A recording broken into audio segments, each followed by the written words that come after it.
Isn't it strange how small towns seem to attract ghosts? Well, perhaps that's not the case. Maybe big cities have just as many, if not more, ghosts around.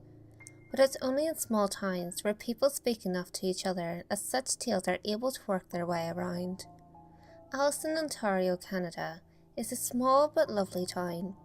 There's a lot of history there. From a small section of railroad tracks, dating from the time the town was founded over 100 years ago, to a museum that has records of just about every house in the area. If you ask some of the locals, they might tell you tales about certain houses. Little, odd tales, for example. There's one house with a servant staircase that was boarded up years ago because a man hung himself there after his son went crazy. They had to board up the staircase because people using it kept seeing him there, swinging from the ceiling. Another story tells of one house where a rocking chair on a back porch rocks by itself, sometimes with a spectral old woman sitting there. As locals might tell you, when the people who lived in the house tried to dig up the ground behind the house to build that porch, they found bones. They thought they were the bones of someone's pet, until they found old, worm-eaten clothes nearby. Then there's the house that once held the first veterinary clinic in the town. What is currently used as a shed used to be the building where operations were performed. They say that animal ghosts can be seen and heard around there, dogs and cats and the like. Some locals might even claim their own homes to be haunted. Just little things they can't explain. Objects appearing or disappearing, or relocating without anyone around. Children's fingerprints appearing on mirrors despite no children living in the house. A shower curtain that moved when no one was behind it.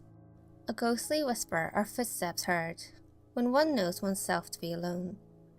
That one chest of drawers that came with the house, that one day was discovered to have the word, or the name, Grace, written 100 times in the wood underneath one of the drawers. Sometimes, however, there's no particular tale to a place. There will be a house or a building that simply looks abandoned, and when you ask a local, they will only say it's been like that for a long time. They don't know if anyone has ever lived there, but there surely isn't anyone living there now. And yet, in such a lovely, charming, happy town as Alliston, why would there be that random empty house sitting between two with thriving families? What's more, if it really has been abandoned so long, how is it, in such a town where everyone speaks so openly, how is it in this town no one knows why the building has been abandoned so long? In some ways, this lack of knowledge makes the journey past such buildings more unnerving, as the mind begins to come up with its own explanations. And it is possible that all of these explanations are still far off from the real reasons why no one has even bothered advertising the empty house for sale. Many people choose to go to Alliston Museum to ask about houses before they purchase them, just to learn of any history that the realtor might not have mentioned. 76 Victoria Street West is not a house. Rather, it is a space reserved for a possible store from a strip of stores in what is akin to a downtown area for Alliston.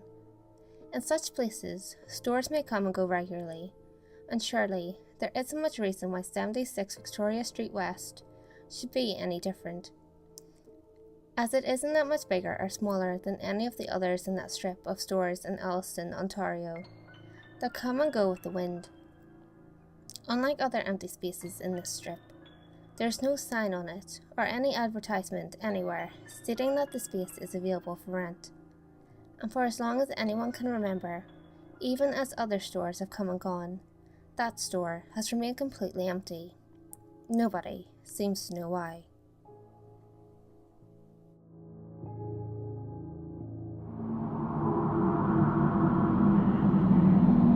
Hey guys, if you enjoyed this video, give it a thumbs up and share it with your friends. You can also leave a comment below. All feedback, good or otherwise, is always appreciated. If you have any creepy stories of your own, or have any topics that you would like me to cover, feel free to send them in via any of my social media. You can find all links to my social media in the description below. Until next time guys, make sure you lock your doors, stay safe, and I'll see you next video.